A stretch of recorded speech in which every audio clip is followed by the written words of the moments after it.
Donc j'ai le plaisir d'animer la suite de la journée. Je me présente, je m'appelle Thierry Hervé et je suis chef de service d'un pôle qui a un service de PMA, une maternité à peu près 1,8 km d'ici, puisque c'est les Diaconesses et on est à Place de la Nation. Donc vous sortez là, vous reprenez le boulevard de Vincennes et vous y êtes, pour de Vincennes. Donc on va démarrer cette deuxième table ronde qui a pour titre « Les innovations d'aujourd'hui et de demain pour l'aide médicale à la procréation ». Et en France et à l'étranger, donc vous avez probablement vu dans les interventions de ce matin que heureusement que l'étranger existe, parce que si avec la France, on n'irait pas bien loin. Donc on a la chance. Alors, Christophe, il est où? On demande Christophe Siffer. Il est en train de boire un café quelque part. Alors c'est facile, il est un peu barbu, rasé à la biscotte, il ne doit pas être très loin. Ah, le voilà. Et donc, c'est non sans une certaine émotion que va monter sur scène. Parce qu'il ne voulait pas arriver en même temps que tout le monde. Christophe Siffer, ça c'est fait. Bien.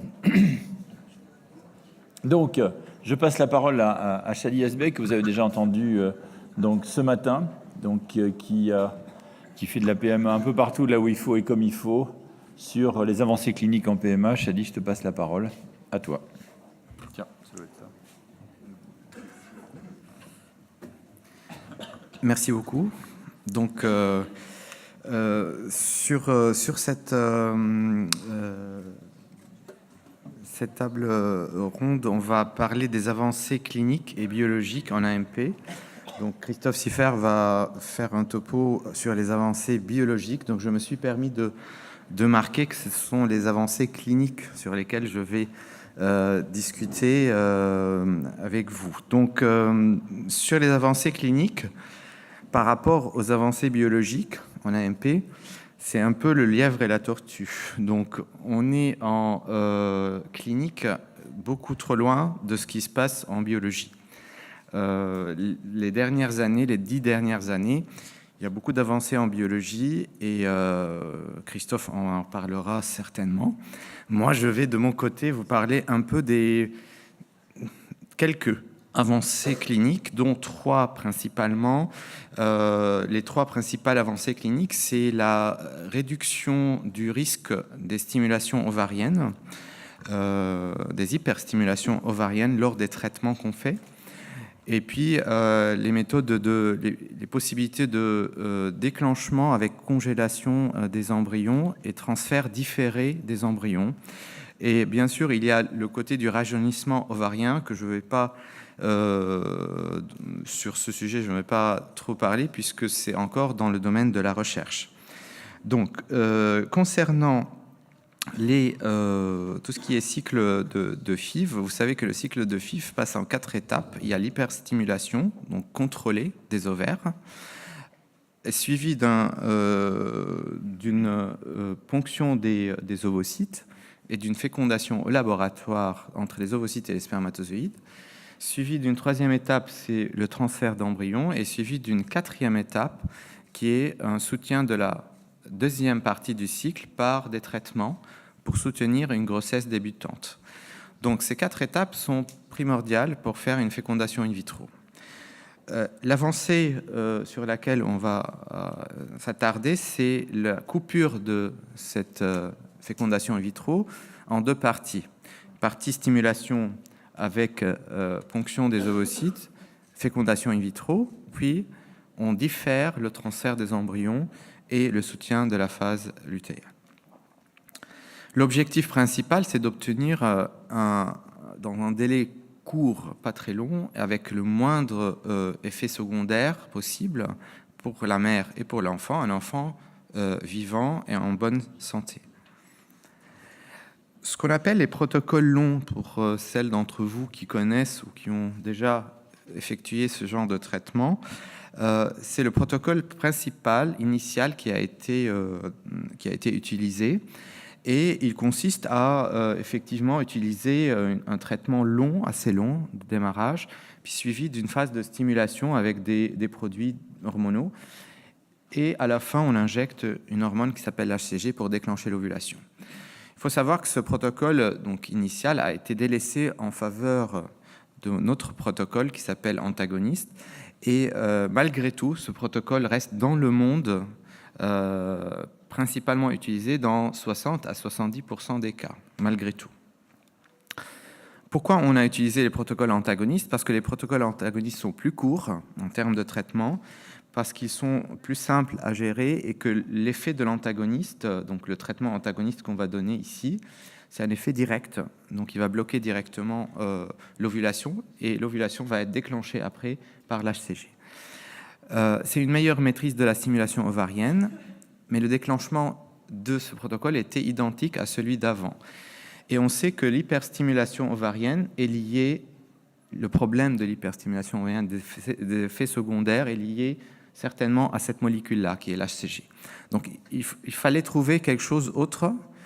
Donc c'est ce qu'on a trouvé, c'est de déterminer un déclenchement par une autre molécule, qui est un agoniste de la GnRH, qui s'appelle triptoréline, qu'on va déclencher par cette molécule-là, et on évite l'utilisation de l'HCG. Du coup, on évite tous les effets secondaires de la stimulation. Donc, la seule condition pour pouvoir faire ça, c'est d'utiliser un protocole antagoniste. D'où l'intérêt de ces protocoles-là. Et justement, avec des études qui ont été bien faites, randomisées, contrôlées, on retrouve un taux d'hyperstimulation très proche de 0%, par rapport à des taux d'hyperstimulation qu'on voyait avant, il y a quelques années, qui étaient de l'ordre entre 3 et 15%, ce qui était énorme, des patientes hospitalisées pour des hyperstimulations majeures à cause de ça. Alors, le taux de naissance vivante, malheureusement, avec ces protocoles-là, avec le déclenchement des agonistes, était moins bon qu'avec un déclenchement avec la molécule initiale. D'où l'idée récente, qui a été terminée, de séparer la stimulation en deux parties, comme on a dit. Une partie stimulation, fécondation, et on congèle les embryons. Et une autre partie, transfert des embryons d'une manière différée, donc plus loin, en ayant déjà eu les embryons à la première phase. La vitrification embryonnaire, la congélation embryonnaire doit être parfaite, parce que c'est lorsqu'on fait une séparation des deux étapes, donc on a besoin d'avoir une bonne vitrification embryonnaire, avec un bon rendement aussi en nombre d'embryons qu'on va utiliser. D'où l'intérêt, bien sûr, de ce genre de protocole. Alors, il y a certainement un coût. Donc, lorsqu'on va séparer cette stimulation en deux parties, il y a plus de coûts, il y a plus de temps de travail supplémentaire pour les biologistes. Mais en contrepartie, on a moins d'effets secondaires. Donc, en conclusion, le déclenchement par agoniste, on va dire oui, dans des programmes de don d'ovocytes où on n'a pas besoin, la donneuse va donner ses ovocytes et après elle ne recevra pas, parce que c'est une autre receveuse qui va recevoir donc les embryons. Donc c'est un protocole idéal dans ce cas-là, on fait un déclenchement direct par ça. Pour préserver la fertilité pour un ordre médical ou sociétal, on peut utiliser ce protocole, puisque justement on ne va pas utiliser les embryons directement, on ne va pas les transférer directement à la patiente. Dans le cadre des femmes à haut risque d'hyperstimulation, donc là il y a beaucoup de situations où on peut être à un risque très élevé et il faut éviter justement par rapport à ça, les syndromes des ovaires polykystiques par exemple, est un exemple très important. Et puis pour certaines études génétiques sur l'embryon, on va devoir congeler les embryons, on peut utiliser ce protocole. Pour faire aussi, pour les faibles répondeuses, on peut faire des déclenchements doubles également par rapport à ce protocole. Et lorsqu'on a une contre-indication d'un transfert direct chez la patiente par rapport à des pathologies particulières. On ne peut pas utiliser ce protocole dans certaines situations. Les patientes répondeuses normales, ça peut se discuter. Maintenant, on est en train de pousser un peu les limites, on va dire. Pour les faibles répondeuses, il n'y a pas beaucoup d'ovocytes, il n'y a pas beaucoup d'embryons, donc on utilise souvent, il n'y a pas beaucoup de risque d'hyperstimulation, donc on peut utiliser la méthode classique. Et si les protocoles donc agonistes longs sont utilisés, on ne peut pas rajouter ce protocole-là parce qu'il y a un problème dans la stimulation. On ne peut pas avoir un déclenchement avec le même produit. Donc, s'il y a une nécessité d'un transfert frais, donc on ne peut pas faire ça. Et puis, si on a des situations médicales particulières, s'il y a un programme de congélation qui n'est pas bon dans le centre de FIV, il ne faut pas utiliser ce protocole parce qu'il réduit les taux de résultats. Donc, finalement, c'est un protocole qui est innovant, qui va réduire les risques de la stimulation ovarienne à presque zéro, on a dit, et en même temps, il a ses limites, bien sûr, mais les indications sont de plus en plus étendues. Je vous remercie. Christophe, je te passe la parole. On va faire comme l'a dit Shadi, tu enchaînes directement sur le... Pour le moment, il faut... Bonjour à toutes et à tous. Alors, je suis biologiste, donc je suis le lièvre dans l'exemple de Shadi, mais je vous rappelle qu'au final, c'est la tortue qui gagne dans la fable. Et attention avec ces biologistes et ces avancées technologiques qui vont effectivement très vite, mais sûrement peut-être trop vite, et peut-être également avant d'avoir fait leur preuve de leur efficacité. Donc très clairement, tout ce que je vais vous dire là, ce n'est que peut-être un éventail des avancées technologiques, mais selon à qui je m'adresse, je pourrais vous faire croire que cela marche ou croire que cela ne marche pas. Donc prenez tout ce que je vous dis avec une extrême caution. Alors, quand on parle d'AMP, déjà, on parle d'une femme, d'un couple et d'un homme. Et finalement, quand on traduit ça sur le plan biologique, on s'adresse à l'ovule, on s'adresse au spermatozoïde et on s'adresse à l'embryon.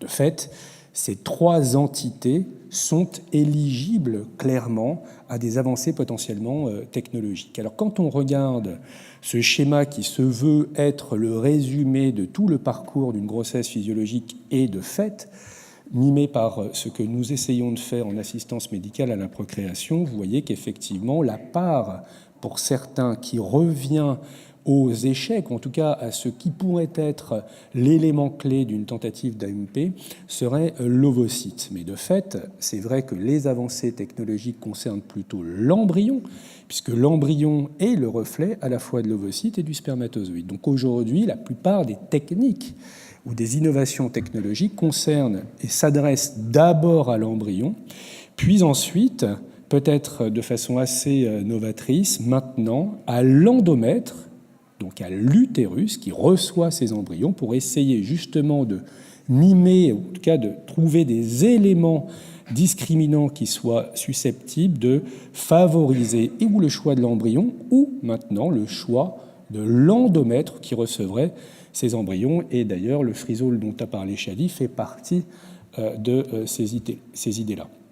J'insiste, parce que je suis biologiste, que bien évidemment tout ne revient pas seulement à l'ovocyte en tant qu'entité intrinsèque, ni au sperme, mais aussi au labo qui traite ces gamètes, et que de fait, l'influence négative ou positive du laboratoire, de sa performance, est très importante, car il y a probablement des laboratoires qui peuvent induire, par conditions suboptimales, des anomalies. Alors, aujourd'hui, globalement, il y a deux situations, la situation française et puis le reste du monde, on y reviendra, qui consiste à faire ce que vous voyez à gauche, qui est assez réservé, c'est une modalité française, qui est de faire de la FIV classiquement par deux techniques de fécondation in vitro et de regarder à un instant T, tous les jours, un embryon, un zygote, un blastocyste. Aujourd'hui, dans cette approche morphologique, il y a une nouveauté assez actuelle, on va dire, et donc qui est utilisée en routine dans le monde, qu'on appelle le système vidéo ou cinématographique, connu par le nom d'embryoscope ou de time-lapse vidéo, qui a été montré, en tout cas apporté, comme pouvant mieux sélectionner l'embryon à transférer. Vous avez des approches qui ne sont pas morphologiques, qui là et dont on va parler, là aussi finalement inaccessibles en France, que sont des techniques invasives. On va toucher à l'embryon, on va lui retirer un matériel cellulaire pour le tester. Ça s'appelle le PGD ou DPI, diagnostic pré-implantatoire. On prend un matériel cellulaire pour savoir si le fond chromosomique de cet embryon est normal ou pas, en lui donnant une vocation à être transféré ou à s'en débarrasser selon qu'il est normal ou pas. D'autres techniques qui se voulaient moins invasifs, non invasifs, s'adressent plutôt aux produits de sécrétion ou d'absorption d'un embryon en culture et s'adressent à tous les liquides de transport qui le baignent, à savoir soit des milieux de culture, soit le liquide folliculaire dont il est issu, etc. etc. Donc, je vais essayer de vous faire un point sur ce sujet. Alors, j'avais un film sur le time-lapse qui ne fonctionne pas. Il fonctionne très bien. Alors, l'idée du time-lapse, c'est de générer le big data de l'embryon. Je vous avais dit qu'on regardait une fois par jour un embryon. La question posée par ce principe, c'est, puisque je vais prendre une photo toutes les 5 minutes de l'embryon en cours de culture, est-ce que je vais pouvoir trouver des éléments, des paramètres, des variables qui peuvent prédire ou pas ses chances de succès? Alors voilà ce que ça donne en principe. En image, pardon. Vous avez le biologiste qui, cette fois-ci, a trop couru, il a envie de se reposer, il reste à la maison et il a un système de logiciels qui lui permettent de regarder ce que vous voyez là, mais surtout, en prenant des images toutes les 5 minutes, d'établir des temps d'événements, une cinétique des événements qui seront associés à ce développement embryonnaire, dans l'idée, justement, de trouver des algorithmes, c'est un mot savant qui veut dire qu'on va essayer de mettre en place, si le survenu du temps 2 cellules, 3 cellules, 4 cellules, blastoformation, tout ce que vous voulez, a un sens dans le choix de l'embryon qu'on aurait à transférer. Alors, je ne vous donne aucune réponse, on pourra en parler, il y a des spécialistes qui ont beaucoup utilisé, notamment en Espagne, à la clinique IVI, je crois, cette méthodologie. On pourra en débattre. Il y a du pour et du contre. Il y a autant d'études qui disent que ça améliore le choix des embryons par rapport à la morphologie standard. Il s'avère que tous les systèmes de sélection embryonnaire, finalement, permettraient plutôt de choisir en priorité un embryon qui aurait un meilleur potentiel implantatoire, donc on irait plus vite pour obtenir la grossesse. Mais globalement, se tromper au sujet de l'embryon n'est pas très grave. Si on congèle bien, Shadi Yazbek l'a dit, si ce n'est pas l'embryon numéro 1, ça peut être l'embryon numéro 2, si on n'a pas de système de sélection propre comme le time-lapse qui coûte très cher. Donc il y a une analyse médico-économique à faire sur le sujet. Alors, ce qui fait aujourd'hui pratiquement plus de 50% des congrès anglo-saxons, c'est cette technique que vous voyez là, qu'on appelle le fameux DPI, pour PGD, pour Prenatal Genetic Diagnosis, pour la recherche d'aneuploïdie, le mot savant qui dit qu'il y a des modalités de développement embryonnaire qui conduisent à des embryons qui sont sains, et donc ont vraiment une chance d'implantation, ou des embryons qui vont porter une formule chromosomique anormale et qui n'auront aucune chance d'implantation. Là, vous avez un système performant. Si on dit qu'un embryon qui est anormal, et pas seulement il est moins beau, pas beau, super beau, va vite, va pas vite, vous avez un système peut-être extrêmement performant.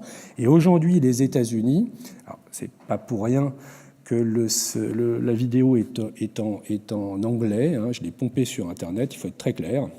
Aujourd'hui, sur les méthodes, la méthodologie, il s'agit de faire du stade blastocyste que vous avez là, et en utilisant un système laser, de prendre du trophectoderme, c'est le tissu, on va dire, futur placenta de l'embryon ou du fœtus, qui va pouvoir être testé pour sa formule chromosomique et rendre un résultat qui sera sous 3 formes possibles. Je ne sais pas si on peut passer la prochaine.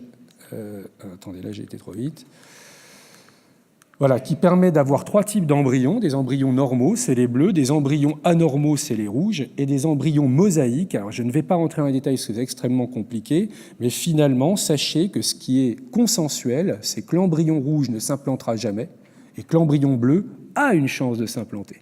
Aussi, au regard du risque d'être aneuploïde quand on fait de la FIV, donc vous savez qu'il est dépendant parce qu'on rejoint le phénomène naturel de l'âge, vous voyez qu'on a quand même un intérêt, ou en tout cas un pourcentage d'embryons aneuploïdes générés en fonction de l'âge qui est croissant pour arriver dans les tranches de 38, 39, 40 ans, et je vous rappelle que l'âge de la grossesse augmente en France, à des embryons qui sont majoritairement aneuploïdes. De fait, vous voyez bien l'intérêt de cette technique qui consisterait à gagner du temps en ne s'adressant qu'aux seuls embryons normaux et ne pas faire des transferts futiles avec des embryons qui auraient été très beaux gosses, mais qui n'auraient eu aucune chance de donner un bébé.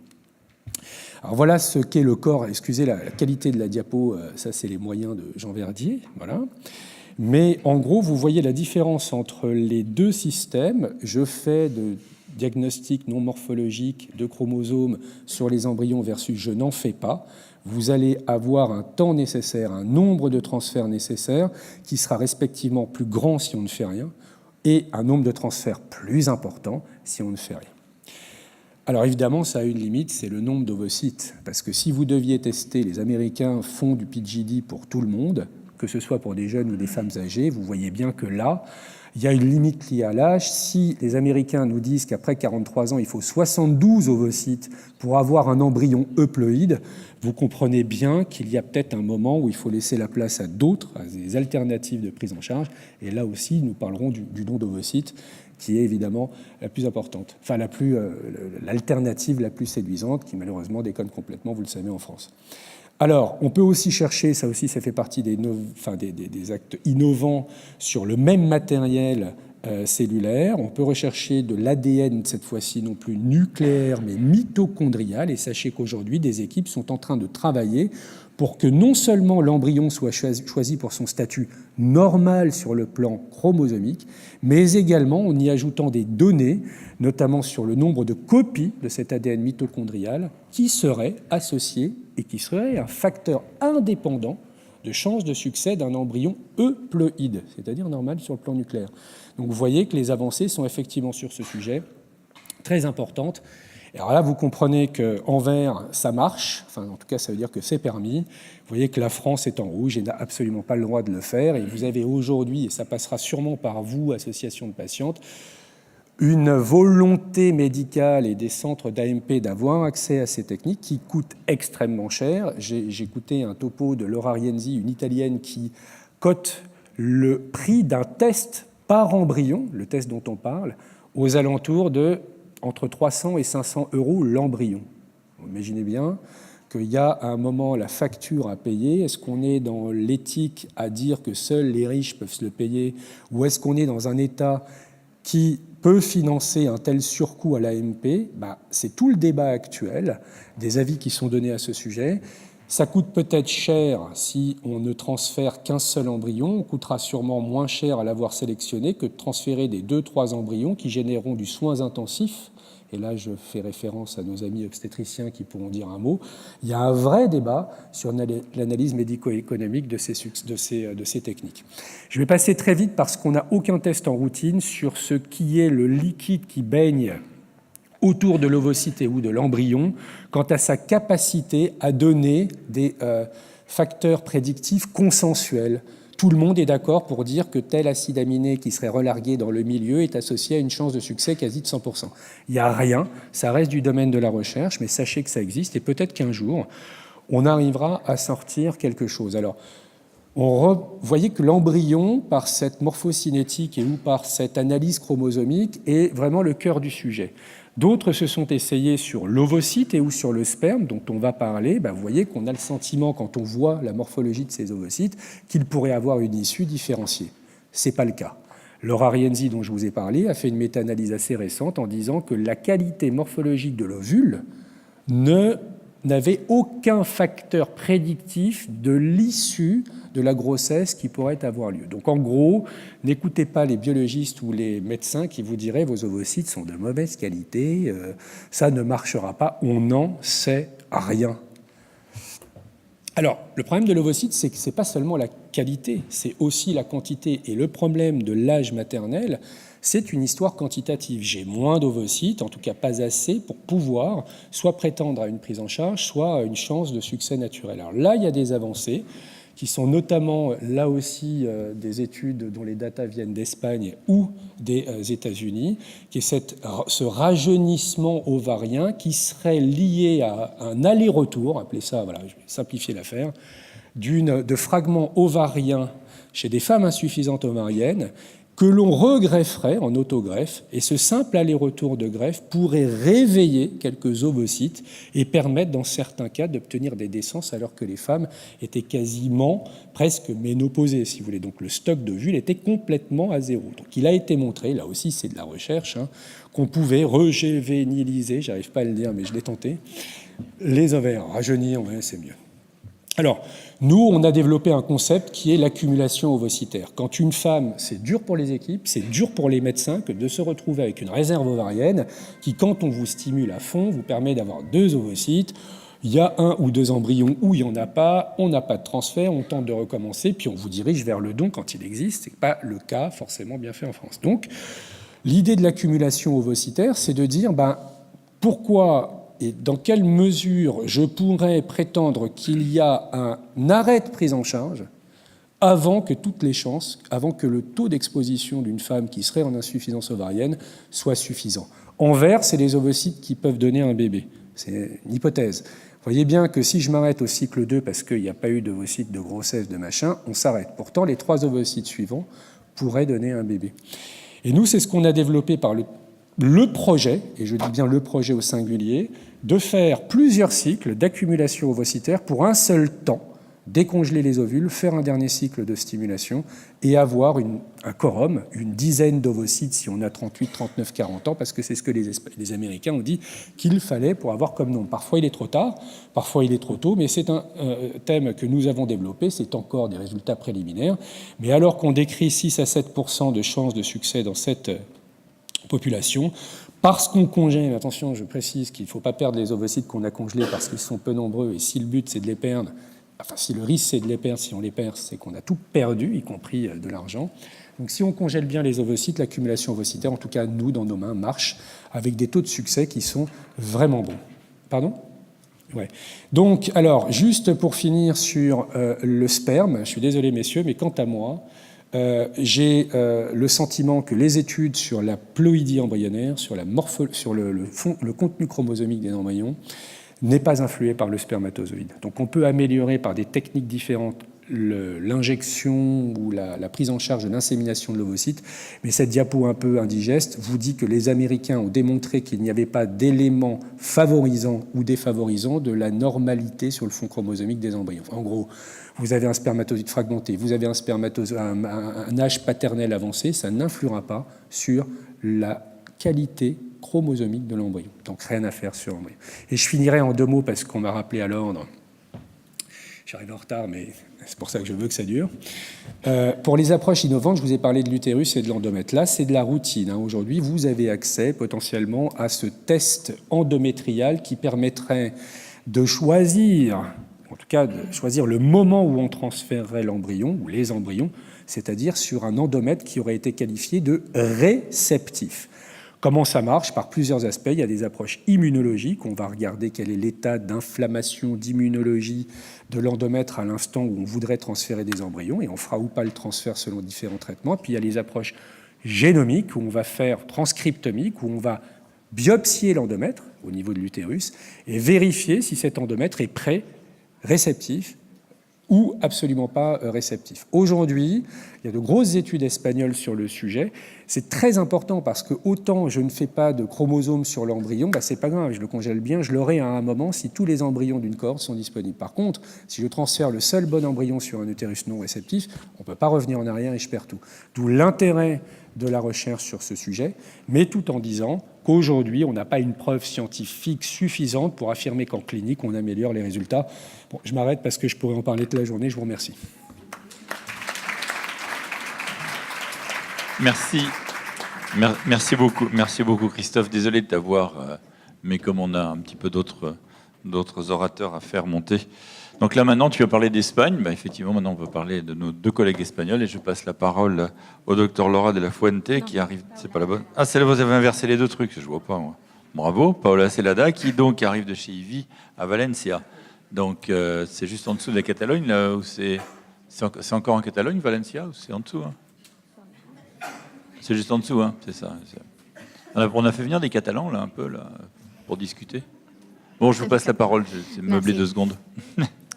Bon, je voulais remercier l'organisation pour m'avoir invité, pour me permettre de participer dans cette journée. Et aujourd'hui, je voulais parler du don d'ovocytes avec vous parce que la plupart des patientes françaises qui viennent chez nous demandent ce traitement. On parle à peu près de 70% des patientes françaises qui demandent de faire un don d'ovocytes. Donc, c'est un traitement que je pense que probablement, vous avez besoin de plus d'informations. Je vais essayer aussi de parler des nouveautés qui nous permettent d'augmenter les taux de réussite, d'améliorer les résultats, tout en diminuant le risque pour la maman et pour les enfants. Donc, on a déjà parlé tout au long de la journée qu'il existe un déclin de la fertilité à cause de l'âge de la femme. Ce déclin vient à cause d'une diminution de la réserve ovarienne, d'une diminution de la qualité des ovocytes et d'une augmentation du taux d'embryons aneuploïdes, anormaux du point de vue génétique. Ce qui fait que de plus en plus, on demande de faire ce traitement. C'est un traitement qui est en augmentation. Pour sélectionner les donneuses, la première chose qu'on fait, c'est une entrevue avec un gynécologue du centre par lequel on va compléter les antécédents personnels et les antécédents familiaux pour nous assurer qu'il n'y a aucun antécédent de maladie majeure.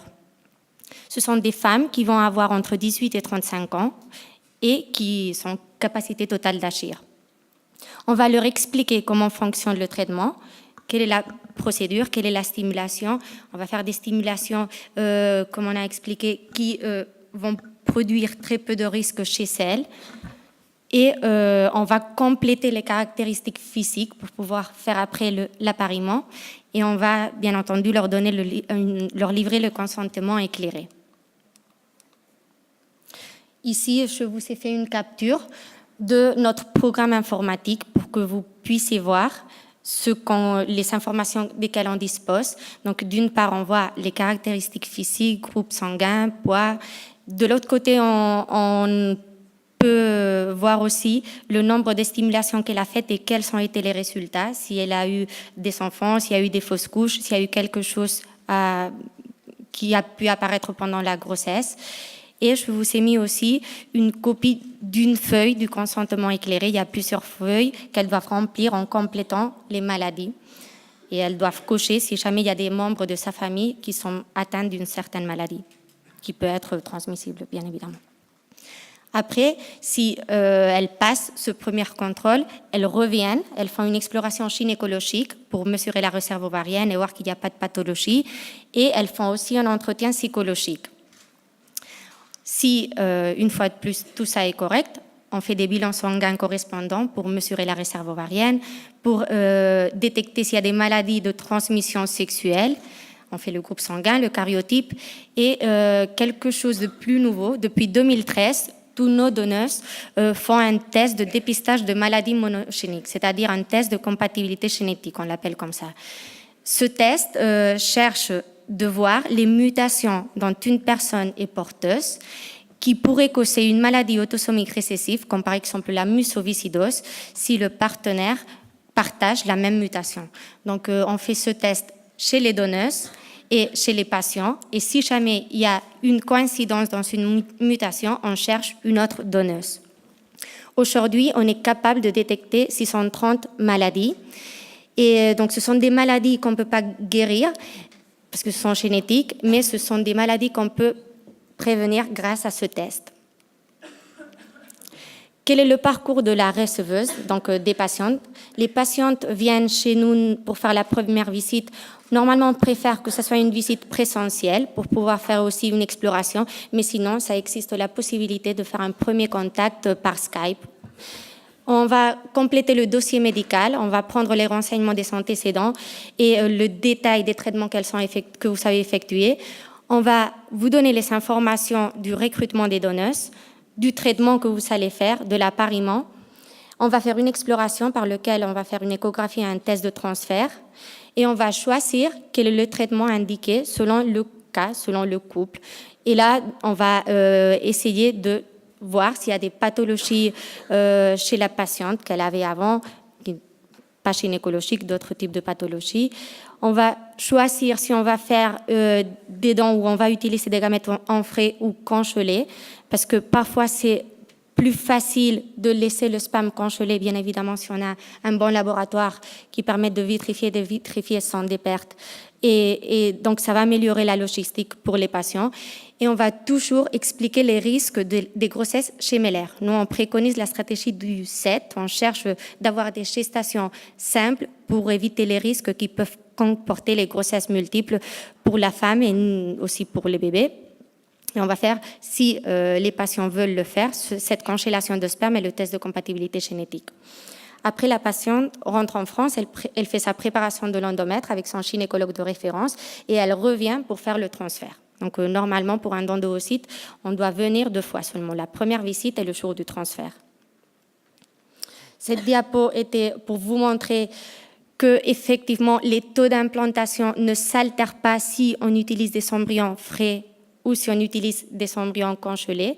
Le taux d'implantation de l'embryon est exactement le même, il n'y a pas de différence significative, ce qui permet de vous bénéficier d'une meilleure logistique et de programmer au moment auquel vous voulez venir. Pour l'appariement, j'ai fait un screenshot. En haut, on voit, ça c'est la page d'appariement. En Espagne, le don est anonyme. Donc, il y a une équipe qui travaille qui travaille pour ça. Et donc, c'est tout informatisé dans notre programme. Donc, on voit d'une part les caractéristiques du couple, des deux, de l'homme et de la femme, et les caractéristiques de la donneuse. En bas, on peut voir les potentielles donneuses. Donc, on a enregistré les donneuses qui sont en cours, qui sont en train de faire une stimulation, les ovocytes qu'on a vitrifiés dans la banque, des ovocytes potentiellement compatibles, mais qui n'ont pas commencé encore le traitement et qu'à un moment donné, on peut le rappeler.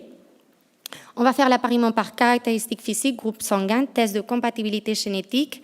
On va choisir si les ovocytes sont frais, si on a des donneuses compatibles, ou bien si on va utiliser des ovocytes vitrifiés, surtout dans les cas de caractéristiques physiques particulières ou des races particulières. Et aussi, on va prendre en compte le temps d'attente que la patiente est en train d'attendre pour recevoir ces ovocytes. Et on travaille toujours pour essayer d'améliorer les résultats. Comme je vous disais, on cherche d'augmenter le taux d'implantation de l'embryon, tout en diminuant le taux de grossesse multiple. C'est-à-dire on cherche d'essayer que l'embryon implante pour pouvoir faire des transferts simples. Donc depuis 2015 jusqu'à 2007, on a augmenté le taux de grossesse de 68% à 70% et on a réussi à diminuer le taux de grossesse de grossesse double de 27% à 16%. Qu'est-ce qu'on a fait pour pouvoir améliorer ces résultats ? D'une part, on a cherché de travailler pour optimiser le potentiel implantatoire et la sélection de l'embryon. On a déjà en parlé un petit peu. On a renouvelé le laboratoire du FIB l'année dernière. On a commencé à travailler en janvier-février 2017. Comme techniques les plus importantes, on utilise des incubateurs individuels. Les incubateurs qu'on utilisait avant, ce sont des incubateurs partagés par différentes patientes. Ce qui fait, c'est que chaque fois qu'on veut regarder un embryon ou qu'on veut prendre un embryon pour le transfert, il fallait ouvrir et les conditions atmosphériques des restes des embryons pourraient s'altérer. Maintenant, on travaille, chaque patiente a son incubateur, ce qui veut dire que chaque fois qu'on prend ou qu'on ouvre un incubateur, les autres embryons des autres patientes ne sont pas altérés, maintiennent ces conditions de culture atmosphérique. On travaille aussi avec des cabines isolées. Ce sont des cabines qui permettent d'avoir des conditions spécifiques du moment qu'on extrait l'ovocyte jusqu'au moment où on met l'embryon dans l'incubateur. Donc, une fois de plus, on extrême les précautions sur les conditions atmosphériques. Chez nous, à Ivy Valence, on a 6 embryoscopes. Ce sont des techniques de time-lapse, on a déjà en parlé. Ce sont des incubateurs qui incorporent une caméra et qui permettent aussi d'évaluer l'embryon non seulement par la morphologie, mais par la morphocinétique, par l'évolution, le développement embryonnaire. Et récemment, on a introduit un système électronique d'identification des patientes pour augmenter la sécurité du laboratoire. On fait le transfert en état de blastocyste. Les embryons, du moment où on fait la fécondation jusqu'à l'étape finale où ils sont prêts pour implanter, passent entre 5, 6, ça peut arriver aussi 7 jours pour qu'ils arrivent à cet état de blastocyste. Avant, on faisait les transferts en jour 3, jour 2, jour 3. Et on sait que la moitié des embryons, 50% des embryons qui sont de bonne morphologie, qui ont un bon aspect à jour 2, jour 3, ne sont pas capables d'arriver à l'état de blastocyste. Donc, c'est une façon de sélectionner les meilleurs embryons et d'augmenter les taux d'implantation par embryon. On augmente le taux d'implantation de 35% à 52%. On a augmenté aussi le nombre d'ovules qu'on donne. On a vu que le taux de grossesse cumulé augmentait jusqu'à 10-15 ovocytes et aujourd'hui, on est en train de faire des donations de minimum 10-15 ovocytes. On travaille aussi sur la réceptivité de l'endomètre. Lors de la première consultation, on fait toujours une échographie en 3 dimensions pour voir s'il y a des pathologies utérine des malformations qui pourraient empêcher de nider ou bien qui pourraient augmenter la probabilité d'avoir des fausses couches. Dans les cas des échecs d'implantation, on fait aussi le test ERA. C'est un outil qui sert pour voir la réceptivité de l'endomètre et donc qui va classer l'endomètre en réceptif ou non réceptif. Et ça, je voulais vous montrer, c'est une étude très récente. On vient de publier ce papier le mois dernier. Et on est très heureux parce qu'on a vu que les niveaux de progestérone le jour du transfert peuvent aussi influencer le taux d'implantation de l'embryon. On sait que les patientes qui ont un taux de progestérone en sang inférieur à 9,2 nanogrammes par millilitre ont un taux de grossesse qui est diminué. Et donc, on est en train de chercher la stratégie pour faire augmenter cette progestérone. Il y a une étude plus grande qui est en train de se développer et que j'espère pouvoir vous informer bientôt des résultats. Donc voilà, ça c'est ce que je voulais parler avec vous. Je vous laisse les points importants. C'est important, une bonne sélection des donneuses et respecter les critères d'appariement. En Espagne, il n'y a pas de liste d'attente. Là, on fait des donations de 10 à 15 ovocytes. On a les mêmes résultats avec les embryons frais et vitrifiés. On transfère à l'état de blastocyste. On essaie toujours de transférer des embryons un par un. Et les résultats sont équivalents, quelle que soit l'indication du don. Merci. Merci beaucoup. Merci beaucoup. Donc, je pense que ça fait baver un petit peu mes collègues français. Je pense que quand on voit ça, on fait pourquoi on l'a pas. Après l'Espagne, on monte vers le nord. Donc, on va passer au Danemark cette fois-ci avec une autre problématique qui est le don du sperme. Vous savez qu'au Danemark, il y a la possibilité d'avoir un donneur non anonyme. Et donc, on a un certain nombre de patientes françaises qui souhaitent savoir qui est le donneur. Et donc, je passe la parole au docteur Jorgensen, qui va dans un français qui... J'aimerais bien parler le danois aussi bien. Nous raconter ce qu'elle fait. À vous la parole. Merci beaucoup. Attendez, voilà. Merci beaucoup pour cette invitation aujourd'hui. Ça me fait beaucoup plaisir d'être là. Et ça a été très intéressant aussi de suivre tout ce que j'ai entendu jusqu'au maintenant. Je vais faire ça en français, mais ça ne va pas être parfait. J'espère que vous allez comprendre. Je viens du Danemark. Je représente la banque de sperme European Sperm Bank. Et moi, je travaille comme coordinatrice de dons. Je suis éduquée infirmière. Nous, juste pour le banque de sperme, c'est créé en 2004. On a plusieurs services au Danemark. On est situé à Copenhague et nous travaillons bien sûr avec les donneurs, mais aussi avec des futurs parents et aussi des enfants. Je vais juste parler un petit peu sur les PMA au Danemark et l'évolution. Avant 1997, on n'avait pas de loi sur ce secteur du PMA ou reproduction. On a eu des cliniques publiques, on a eu des cliniques privées et les médecins ont pu traiter des femmes célibataires ou femmes en couple. On a eu beaucoup de femmes de l'étranger qui sont venues au Danemark aussi pour recevoir du traitement. Il fallut un règlement et puis ça est venu en 1997 et on croyait que ça allait continuer comme avant, mais malheureusement ils ont interdit les médecins de traiter des femmes lesbiennes et des femmes célibataires. Alors c'était assez choquant parce que le Danemark est assez tolérant, mais ça c'était nouveau. Alors les cliniques ont continué, les cliniques publiques avec des couples hétérosexuels. Il y a eu des cliniques privées qui sont gérées par les sages-femmes ou des infirmières qui sont traitées des femmes célibataires et lesbiennes et surtout des femmes qui venaient de l'étranger. En 2007, ça a changé à nouveau et puis maintenant c'était autorisé de traiter toutes les femmes ou couples qui ont besoin. Et en 2011, le gouvernement a fait un changement parce que ils ont décidé que toutes les charges devraient être payées par les couples ou des femmes. Et ça, vous savez bien que c'est un coût qui est assez cher. Et ça a baissé en total à environ 30% de cette PMA. Un an après, parce qu'on a vu cet baissement, on a changé et puis c'était à nouveau pris en charge par la sécurité sociale. Oui, jusqu'au maintenant, au Danemark, on a aussi un problème de qualité du sperme chez les jeunes hommes. Et 1 sur 2 sur chaque classe, c'est un enfant qui a un résultat d'une PMA. Chez nous, à la European Sperm Bank, bien sûr, on a besoin des donneurs, on fait des recrutements et c'est important de les motiver pour venir chez nous. On fait des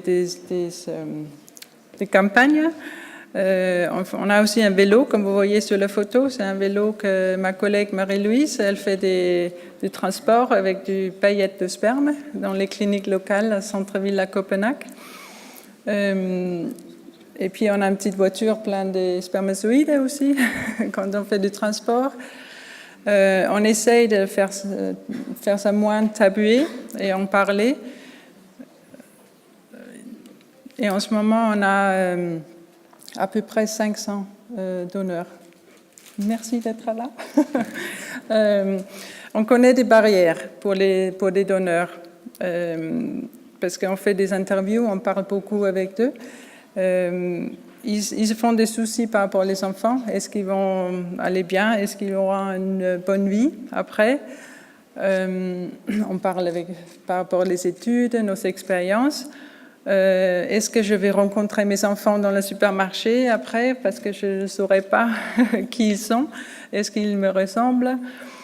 Nous, on a des donneurs, on utilise au Danemark. Au Danemark, c'est pour 12 familles, mais on fait aussi une exportation dans les cliniques dans toute l'Europe, beaucoup de pays. C'est-à-dire, ils ne sont pas seulement au Danemark, mais il y a des enfants un peu partout. Et c'est ça qui se sent un peu étrange aussi pour certains donneurs, que c'est bizarre de savoir que les chaînes sont un peu partout. Bien sûr, il faut aussi passer la porte, venir chez nous, sans savoir comment ça va se passer. Effrayant de franchir la porte, embarrassant de se masturber dans une clinique. Ça, c'est seulement les premières fois. Au bout d'un certain moment, ça devient très... c'est une habitude et ils ne passent pas longtemps chez nous. Qu'est-ce qu'ils pensent les autres? C'est pas souvent qu'ils ont déjà parlé avec leurs amis, mais très souvent avec leurs parents, ils ont demandé comment ils pensent. Mais c'est toujours un tabou, ça c'est sûr. Alors pour nous aussi, on fait des campagnes pour dire c'est un don et c'est vraiment un don important que d'autres peuvent créer une famille s'il n'y avait pas de possibilité autrement.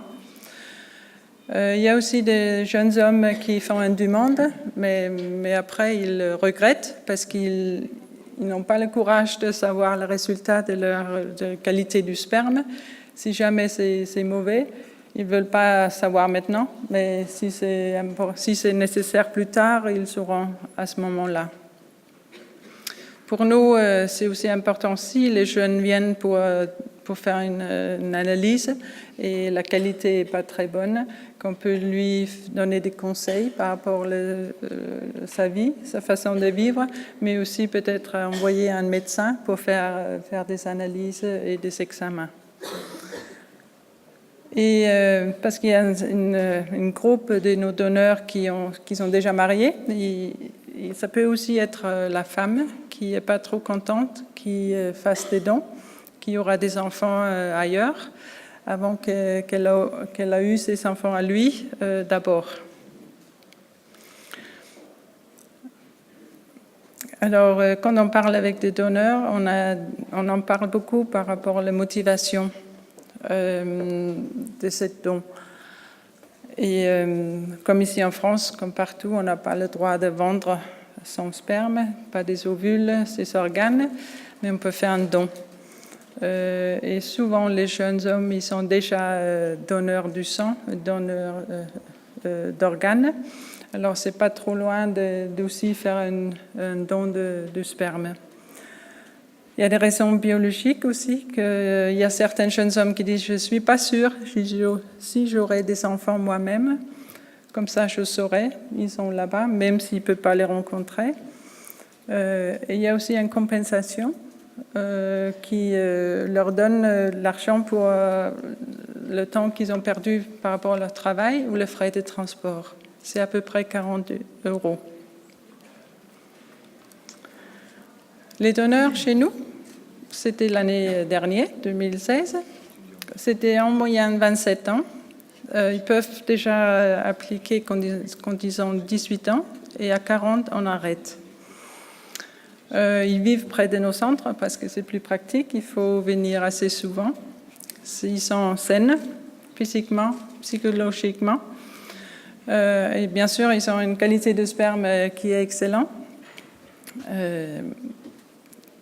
On prend tous les jeunes hommes qui viennent. On a besoin de tous parce qu'on fait des exportations. 60% de ces hommes, ils sont étudiants. À Copenhague comme à Paris, il y a des universités. Ils viennent souvent de là. Et chez nous, au Danemark, on peut choisir si on va être un donneur ouvert ou un donneur anonyme. Le processus est le même, les tests et tout est exactement pareil. La grande différence, c'est bien sûr que quand les enfants auront 18 ans et le donneur il est ouvert, ils ont la possibilité de venir chez nous, demander pour l'identification de ce donneur-là. Chez nous, on fait un contrat avec des donneurs et ça veut dire qu'ils aussi ils ont dit oui à faire une rencontre avec ces enfants qui auront envie ou besoin. Mais juste après les 18 ans. À environ 15%, ils sont leurs propres enfants. Et comme je dis, il y a une compensation, on les paye pour cette donation, cette don. Les donneurs, les anonymes et ouverts, on prend des renseignements sur eux. Bien sûr, les couleurs les yeux, les cheveux, la taille, ethnicité, comme ça, c'est quelque chose que les cliniques ou les femmes déjà sachent. On prend aussi des informations un peu supplémentaires, un peu plus là-dessus. Bien sûr, son histoire familiale, aussi l'histoire médicale. Lui, ses parents, ses grands-parents, tantes et oncles et cousins, cousines. On demande une photo de bébé, il fait une petite note, on fait aussi un audio avec lui où il parle sans bien sûr donner son identification, mais il parle sur ses pensées, pourquoi il est donneur, pourquoi il a choisi d'être soit ouvert ou anonyme. Et après, nous, on fait aussi une note, une impression sur lui. Et comme je crois partout, si jamais il y a un donneur où on pense non, ça ira pas, on n'a pas confiance à lui, ou il y a quelque chose qui va pas très bien, il ne sera pas accepté dans notre programme.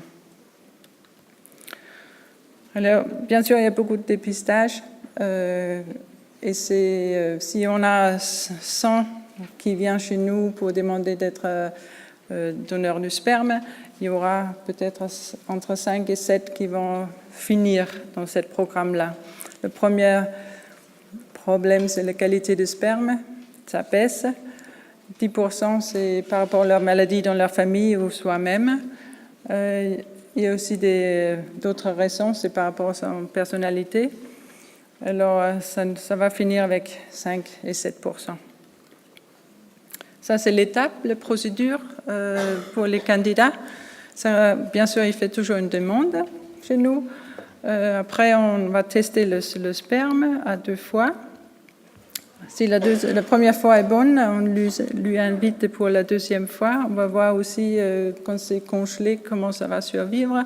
Et on fait une interview avec lui. On lui a demandé d'amener toutes les informations par rapport aux maladies dans la famille. Et chez lui-même, bien sûr. Et, pareil, oncle, tante, cousin, cousine. Et quand on a eu tous ces renseignements, et on lui a informé aussi par rapport au processus, et s'il est conscient par rapport à son choix, et qu'est-ce qu'il va choisir, être ouvert et anonyme. Ça prend des fois très longtemps, mais souvent, ils ont une connaissance, un couple qui a déjà eu un problème pour tomber enceinte, une sœur qui est lesbienne ou un ami qui a déjà un résultat d'un don. Et ça donne une motivation qui est très spéciale et profonde. Tout ça, c'est noté et enregistré. Et après, c'est notre généticien qui va faire cette évaluation et approuver si le donneur peut continuer par rapport aux maladies. S'il y a un doute ou quelque chose, on revient vers lui pour demander encore des informations. Sinon, il va chez notre médecin, il fait un test physiquement, où il regarde s'il y a des plaies, comment son peau, demande aussi pour les histoires familiales. Et si les deux médecins sont dit d'accord, on continue, on fait tous les tests sanguins. On fait tous les 3 mois les hépatites, la HIV, chlamydia, gonorrhée et syphilis. Et au début, là, on fait aussi des tests génétiques. C'est des maladies qui sont rares, mais ils sont communs au Nord. Et puis, on n'a pas envie qu'il y aura des enfants avec ces maladies-là. Il peut commencer à faire des dons. Et nous, on prend toujours des renseignements pour faire un profil complet pour les cliniques et pour les femmes qui vont aller acheter un donneur. À la fin, on fait aussi un rendez-vous, une interview avec des conseils aussi. Est-ce qu'il a bien compris? Est-ce qu'il est bien sûr qu'il va être donneur? Est-ce que ça lui va toujours de savoir s'il a choisi d'être ouvert? Et aussi anonyme, parce que les donneurs anonymes, des fois, ils peuvent aussi regretter et aimeraient bien dire « mais c'est bon pour moi » et ils peuvent me contacter. Mais s'il a choisi d'être anonyme, il va rester comme ça pour toujours.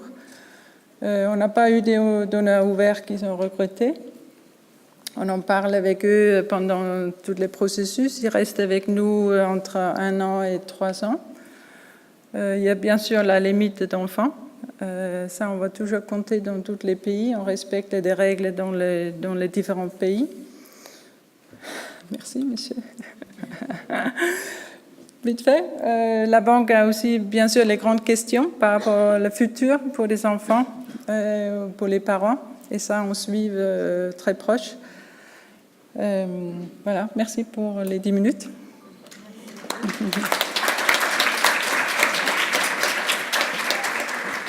Bien, on passe. Non, les questions, on va les faire après. Tu vas pas te mettre à parler. Non, c'est moi qui modère. Je passe la parole à la dernière oratrice. 10 minutes, ça va tenir? J'accélère. C'est une bonne idée. Merci. D'accord. Donc là, on repart en Espagne, donc on redescend de l'autre côté des Pyrénées. Voilà. Et on est à Madrid. À vous la parole. Voilà. Bon, je tiens à vous féliciter pour l'organisation de cette nouvelle journée de l'infertilité et à vous remercier à toute l'organisation de m'avoir convoqué. Je vais essayer de parler un petit peu de comment les différentes techniques qu'on applique en PMA vont nous aider à lutter contre la grossesse multiple qui a été pendant très longtemps un problème dans les cliniques de PMA en Espagne. Alors, on en a un petit peu parlé du point de vue du laboratoire. Je vais essayer de parler de ça d'une façon un petit peu plus clinique. Quand on pense aux grossesses gémellaires, le corps médical, on a plutôt en tête la photo où on voit les petits prématurés, parce que c'est vraiment des grossesses qui nous font peur, des grossesses à risque, où il y a des grosses complications dès le premier trimestre, des risques de perte embryonnaire, le risque de malformation est accru. Le risque de prématurité peut se multiplier par 4 ou 5. Il risque d'y avoir aussi de gros problèmes liés à des problèmes du placenta, des problèmes d'hypertension, de prééclampsie, des retards de croissance intra-utérine. Le diabète gestationnel est aussi plus fréquent. Le risque de mort fœtale et toutes les complications de la grossesse, en fait, sont plus fréquentes et plus importantes en cas de grossesse gémellaire. Alors, c'est vraiment quelque chose qu'on cherche à éviter. Et bon, je comprends que cette diapo est complètement illisible. Les taux de grossesse gémellaire varient beaucoup d'un pays à l'autre. C'est les derniers registres européens. En fait, les pays qui ont fait très très attention à essayer de lutter contre les grossesses gémellaires ont préconisé le transfert d'un seul embryon. La France est assez bien placée ici et nous, en Espagne, on a essayé de faire en sorte de choisir très très bien des embryons à transférer pour essayer de n'en transférer qu'un seul, donc de faire un transfert sélectif d'un seul embryon pour diminuer les grossesses gémellaires. Et dans toutes les séries, en Europe, en France, en Espagne, on a de plus en plus de transferts d'un seul embryon. On va essayer de choisir le bon embryon pour éviter des transferts de 2 embryons et donc le risque de grossesse multiple. Et comment fait-on le choix du nombre d'embryons à décider? On va tenir en compte des facteurs à risque qui sont liés à la maman et d'autres qui seront liés à l'embryon. Alors, les mamans plus âgées ont plus de risques de complications en cas de grossesse gémellaire. Elles ont aussi plus de risques de complications si elles ont des maladies associées, si elles ont des problèmes de malformation ou d'anomalies ou de pathologies au niveau de l'utérus. Certaines situations immunologiques peuvent empirer quand on fait des transferts de 2 embryons. Et de l'autre côté, il y a des problèmes liés à l'embryon. Il faudra voir d'abord le nombre d'embryons qu'on aura disponibles, la qualité de ces embryons-là, l'âge de l'ovocyte avec lequel on a fabriqué cet embryon. Donc, le don d'ovocyte, c'est toujours un facteur à risque de grossesse gémellaire. On est très, très prudent pour le nombre d'embryons transférés en cas de don d'ovocyte. Et en fait, de la possibilité de survie de ces embryons qui ne vont pas être transférés et qui seront donc congelés, vitrifiés. En fait, tout s'est déplacé. On va décider en fonction de la loi du pays, de la prise en charge. Dans certains pays, par exemple la Belgique, il y a une réduction très importante du nombre d'embryons transférés parce qu'on prend en charge, on fait plus de cycles quand on fait des transferts d'un seul embryon dans certains cas. Et toutes les sociétés scientifiques ont fait des recommandations spécifiques du nombre d'embryons qu'il faut transférer en fonction de l'âge de la maman et du nombre d'embryons disponibles. En fait, toutes ces recommandations sont basées sur ce qu'on a publié dans la littérature scientifique.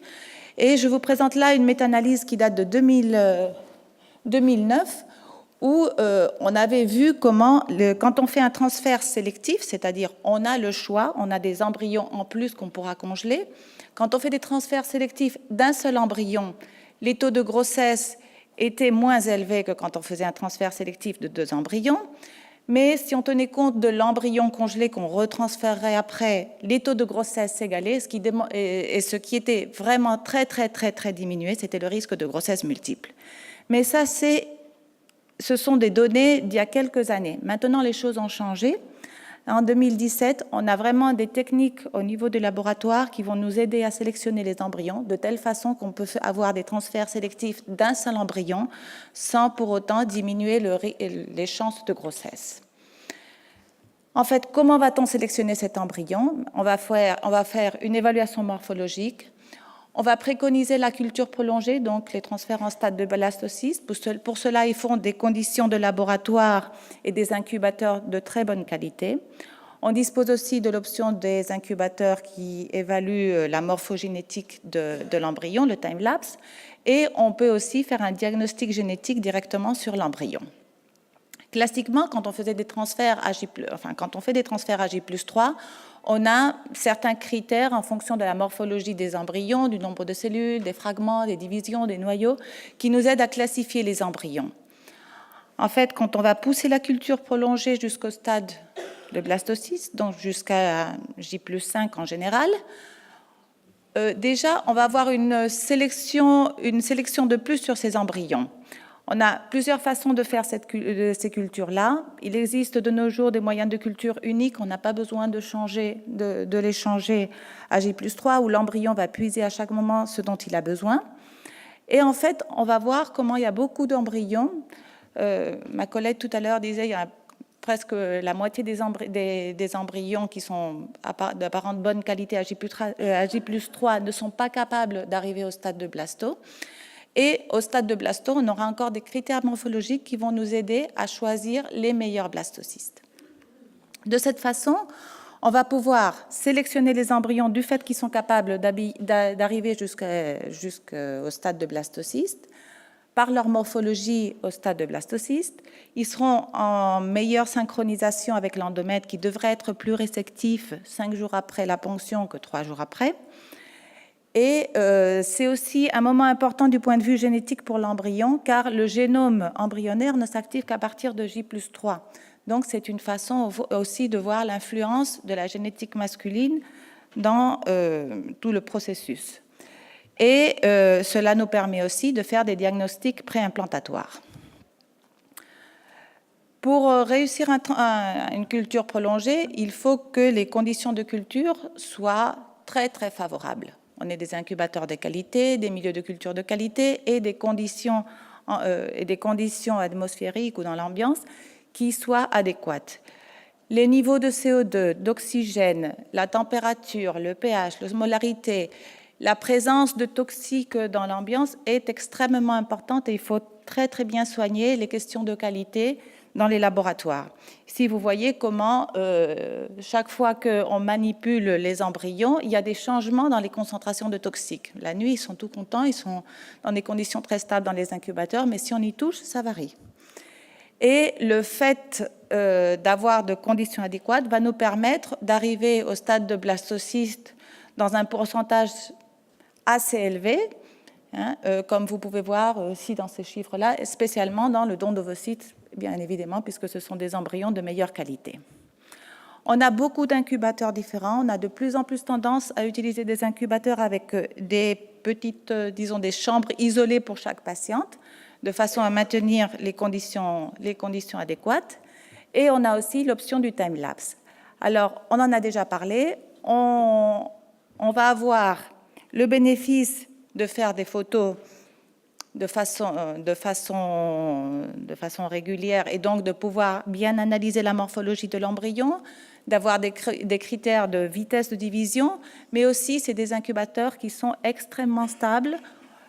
On n'a pas besoin de manipuler l'embryon, on peut mettre un moyen de culture unique qu'on ne changera pas au bout du 3e jour. Et donc, les conditions de ces incubateurs sont très, très stables. Il y en a beaucoup, il y a beaucoup de marques différentes, il n'y a pas que Embryoscope. Et la différence fondamentale, c'est le nombre de caméras, le nombre de places pour chaque embryon. Et il y en a certains qui ont de plus incorporé des systèmes de software qui nous aident à mesurer les vitesses des divisions et mesurer exactement les divisions. Tout cela a permis de créer des algorithmes dont on parlait tout à l'heure, qui nous aident à choisir, avoir un critère de plus pour choisir l'embryon. Évidemment, il faut avoir le choix, il faut en avoir plusieurs. Et dans certaines séries, on parle d'une augmentation qui pourrait arriver jusqu'à 10% du taux de grossesse. Cela a été confirmé dans plusieurs révisions. Une augmentation du taux de grossesse, une diminution du risque de fausse couche. J'avais une vidéo, mais ça a déjà été vu précédemment, donc on va passer. Et l'autre arme dont on peut disposer, c'est de faire un diagnostic de l'embryon, être sûr que cet embryon bien beau qu'on est en train de voir, il est non seulement capable d'arriver au stade de blastocyste, mais en plus c'est un embryon chromosomiquement normal. Alors pour cela, on va faire une biopsie. On a de plus en plus tendance à faire une biopsie au 5e jour. Et cette biopsie va nous permettre, dans certains cas, de détecter des maladies monogéniques qu'on connaît, dont les parents sont porteurs. Mais quand on fait une sélection embryonnaire, ce qu'on va chercher, c'est à savoir que tous les chromosomes sont normaux. Pour cela, on fait ce qu'on appelle le screening d'aneuploïdie. On a l'option de faire le screening, congeler les embryons et utiliser ces embryons congelés dans des cycles où on fera des décongélations. On va choisir donc l'embryon qui est normal. Pour cela, traditionnellement, on voulait souvent avoir un bon nombre d'embryons, donc avoir une réserve ovarienne suffisante, mais on a aussi la possibilité d'accumuler plusieurs embryons pour faire l'étude et Vous avez vu dans les séries américaines, même les femmes qui ont un nombre très très bas d'embryons, on se dit, dans le fond, on a plus de données si on peut faire ces tests. Alors, je vous présente ici des séries nationales publiées en Espagne. Les taux de grossesse par transfert sont élevés quand on fait ce genre de traitement, mais si on considère le taux de grossesse par cycle initié, les résultats ne sont pas si satisfaisants. Pourquoi? Parce que c'est un processus qui est très très long, donc il faut réussir à avoir des embryons à biopsier, des embryons à transférer à J+5 et qui soient normaux. Donc ce n'est pas toujours le cas. Donc le diagnostic préimplantatoire, on le réserve un petit peu pour les cas où on a eu des échecs implantatoires avant, où on veut vraiment savoir si ces beaux embryons qu'on est en train de voir sont vraiment euploïdes ou pas. En conclusion, avec ces nouvelles techniques, la culture prolongée, des conditions de stabilité dans le laboratoire, des incubateurs de qualité, le time-lapse et éventuellement, dans certains cas, le diagnostic génétique, on peut arriver à sélectionner un seul embryon, transférer un seul embryon pour éviter le risque de grossesse multiple. Et les résultats, comme je vous disais, sont vraiment satisfaisant, spécialement dans le cas de dons d'ovocytes. Et cela nous permet de faire très peu de transferts de 2 embryons et de réduire de façon très importante le risque de grossesse multiple. Et voilà, en fait, pour conclure, j'y suis allée vite, on va essayer de continuer à maintenir tous ces taux de grossesse qui ont été toujours importants en Espagne, en réduisant au minimum le risque de grossesse multiple. Donc souvent, quand des patientes viennent faire un don d'ovocytes et on remet le marqueur à 0, on recommence à penser au transfert d'un seul embryon plutôt au stade de blastome. Et voilà. Merci beaucoup. On a un peu de temps pour 3 questions. Comme ça, on va rattraper un petit peu parce qu'on a juste une demi-heure dans les dents. Là, c'est pas trop. Je vous remercie pour l'obstétricien que je suis. Les grossesses multiples, on aime bien, c'est assez drôle en salle de travail, mais ça mobilise quand même un petit peu de monde et il y a quand même un danger. Outre la prématurité, l'accouchement est un accouchement à risque, etc. Donc voilà, et je ne vous parle pas des triplés. Pour avoir fait des quadruplés par voie basse il y a une vingtaine d'années, c'est des situations pas très amusantes. Donc est-ce qu'il y a quelqu'un est-ce qu'il y a un micro qui tourne Ah oui, toi, tu avais une question à poser, donc... on se sert nous-mêmes, on se pose des questions, donc tu as le droit à une question, puis il en restera 2 pour les autres. En fait, je vais surtout commencer par le social. Thierry ne sait pas trop, mais on est en live Facebook actuellement. Voilà, donc on voit apparaître Julie Caron en direct de Marseille. Julie, tu as une question, je crois. Oui, à Marseille, en fait, on aimerait avoir la position des médecins français sur... le DPI et également sur les pistes qu'ils ont pour inciter le don d'ovocytes et de sperme en France.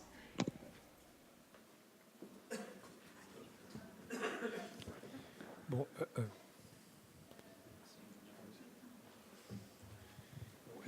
l'avis des médecins, il y a ceux qui ne disent rien, dont on ne sait pas ce qu'ils pensent, et puis il y a ceux qui parlent, et c'est vrai qu'il y a quand même un avis extrêmement...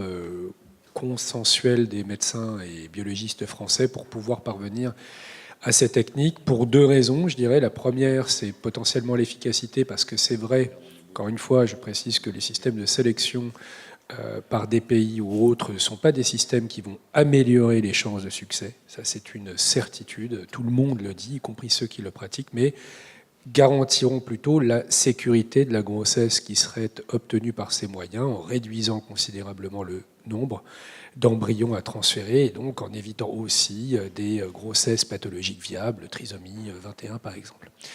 Ensuite, il y a un deuxième aspect sur le sujet qui est la position entre guillemets universitaire et scientifique française sur la place internationale, parce que c'est vrai qu'en se défalquant de toutes ces techniques, et je parle du DPI aussi, on a le sentiment que la technologie allant très vite, que par ailleurs nous sommes écartés par voie légale de l'accès à ce type de pratique, eh bien, j'ai envie de dire que sur une échelle métrique, 1 an valait 1 an pour des systèmes comme la vitrification, et la France a réussi à rattraper son retard très vite alors qu'elle a eu une autorisation tardive. Aujourd'hui, pour ce type de technologie et la puissance des données qu'elle pourrait établir, c'est vrai qu'1 an vaut plus d'1 an, à mon avis. 1 an exemple, pour être égal à 10 ans, et on est en train de prendre un retard dont j'espère qu'il pourra être comblé un jour. En tout cas, il est urgent, à mon sens, pour ces deux raisons, qu'on puisse avoir accès à ce type de technologie. Merci. Moi, j'avais une petite question pour le Danemark. En France, on a un problème de donneurs de sperme.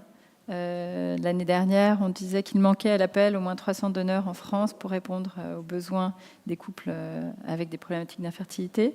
Est-ce que vous avez le même type de problème au Danemark, ou le fait que vous, entre guillemets, incitiez de différentes façons vos donneurs, vous n'aviez pas ce genre de problème? Non, on n'a pas ce problème au Danemark. C'est les deux banques privées au Danemark, et puis on a assez du don de sperme. Ouais. D'accord, merci. Je ne sais pas pourquoi. Peut-être c'est une question de culture aussi. Parce que c'est légalisé de faire aussi des traitements pour les femmes célibataires et en couple. Il y a beaucoup des émissions à la télévision, il y a des articles dans les médias. Ça fait quand même que c'est moins tabouisé. Et peut-être, oui, c'est moins stigmatisé peut-être et plus rentré dans les mœurs. Merci. C'est effectivement un frein en France, puisque ceux qui militent contre ce dont je ne suis pas, l'insémination pour les femmes seules et en couple homosexuel, disent mais ça va faire des dons en moins pour les couples hétérosexuels qui sont prioritaires. Donc on entend ça régulièrement. Donc voilà, donc c'est quelque chose qui n'est pas très... Ça serait bien qu'en France, on change un petit peu nos façons de pratique.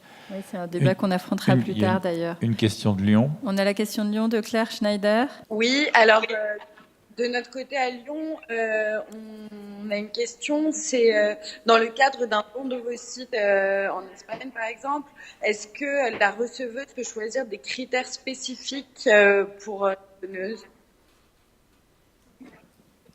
Non.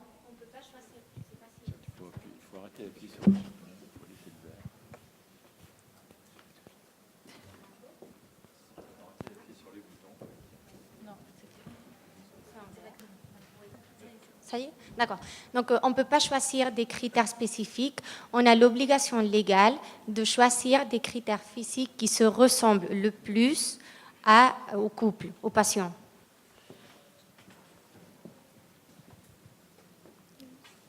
Merci. Il y a une question dans la salle?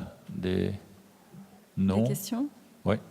On va juste en prendre une pour histoire de... Donc vous êtes l'élu, il a tiré au sort devant, deuxième rang, juste là. La dame avec une écharpe couleur ocre. Oui, bonjour. Alors, j'ai une question. Je voulais savoir si aujourd'hui vous avez suffisamment de recul et d'études qui appuient sur la totale innocuité des traitements administrés lors de la stimulation.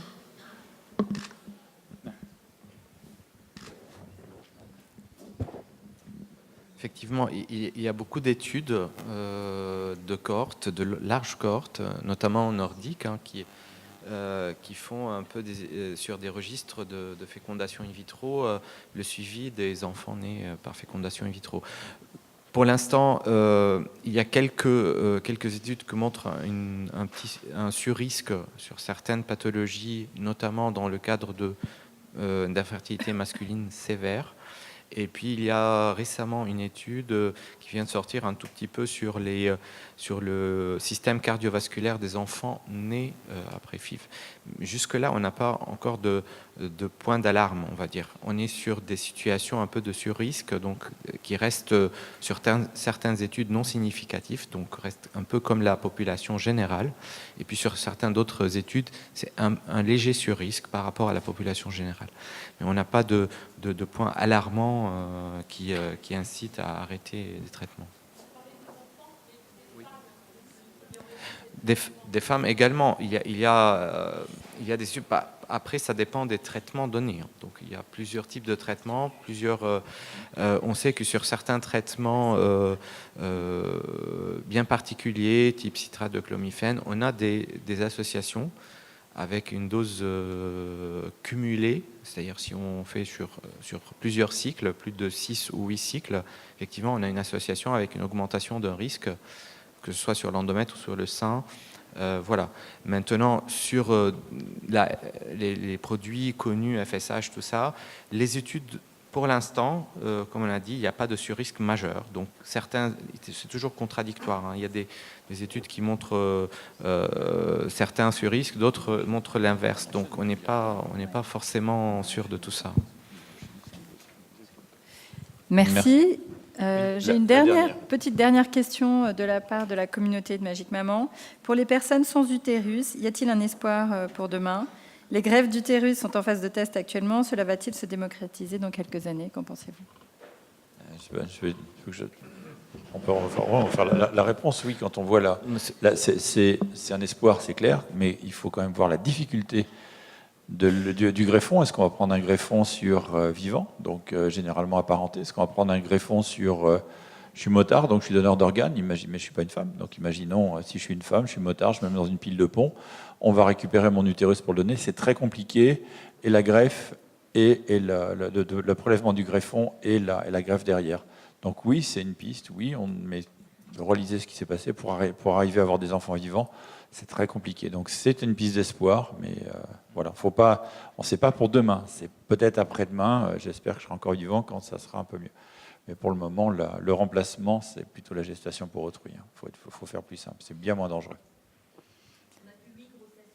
Voilà, c'est ça, et au prix de beaucoup de choses complexes avant. Donc voilà. On vous remercie infiniment d'être venu. Et voilà, merci. Merci à tous. Bravo pour votre français. C'était très bien.